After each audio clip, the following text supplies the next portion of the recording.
Hello everybody, thank you so much for coming to visit Renew Me TV. I really do appreciate all your visits and all your views on the channel, and I really do hope that you're getting something out of it. And I'm so thoroughly enjoying all the positivity and all the wonderful comments and all the questions that I'm getting on the channel. So thank you so much for that. Today I'm going to be talking about your facial exercises and the pressure that you put on your face while you're doing the exercises. Now this has come about from a number of people that I've been speaking to, so I thought I would do a video on it. Now basically when you're doing your facial exercises and you're isolating the muscle, you are not isolating the muscle so firmly that the muscle is not moving. It really is important that you work out how firm that you place your fingers on the muscle. Now basically if you are placing your fingers on the muscle and you take your fingers off and you can see white remnants, that is too hard. You're pressing too hard. And also, if you're creating more wrinkles, like if it's really dragging your face, that is another indicator to say that you are pushing too hard. Because when you have the muscles move on your face, you want the muscles to slide up and down very easily.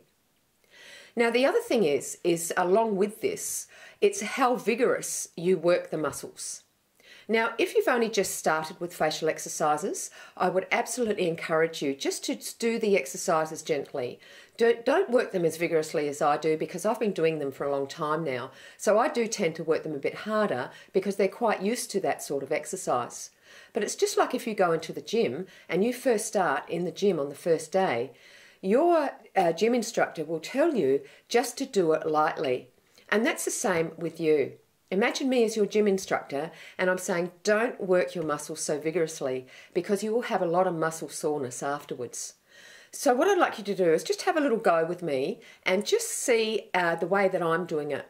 Now when I'm doing the videos, I really do ask you that if you're a little bit confused the first time, please come back and have a look at them. Please come back and have another look, because you'll find something different in those videos that you didn't get the first time. So what we're going to do is just going to do a little, put your fingers on your cheekbones. Now when you lift your cheekbones, just slide them up. Try to slide it up. Instead of scrunching like this, like really vigorously, instead of using all of your muscles, just try to isolate it and slide it up. You see how I'm doing that? It's a difference in this to a difference in this. It's much more gentle. And because our skin around our eyes and, you know, sometimes up here it's a little bit thin and around our face it's thin, you do really need to start off gently. So I really do encourage you to do that. So if I'm saying, you know, do 50 of them, do 50 of them gently. And you can see I'm sliding it up. I'm not scrunching the muscle up. That comes later. That comes much later when the muscles are strong and firm and they're used to the exercise. So what I'd encourage you to do is if you've only just started, or let's say you're about 4 or 5 weeks into it and you're struggling a little bit, first of all, I would just encourage you to go back, have a look at the 5 principles, number 1. Figure out how to employ those 5 principles as you're doing your exercises. Then number 2, have a look at the little schematic that I've provided in the link below, and that's the little schematic with the muscles of the face. And I'm always saying go in and colour those muscles. It's actually quite a little fun thing to do. It sort of activates the childlike person in you when you're going ahead and colouring in, and that way what happens is that you just start soaking in the information. And then once you've done that, go to one of the muscles and just try to gently lift. And you can see I'm just lifting the whole muscle group. The same with the forehead. When you're lifting it, don't scrunch the forehead up like this. Just lift the whole forehead. And that's why my head goes up and down slightly when I do it, because I lift the whole thing instead of scrunching it really tightly. Now when I do my forehead lifts, the skin moves very easily up and down my forehead. So you can feel the muscles moving just sort of up and down. You're not scrunching the muscles.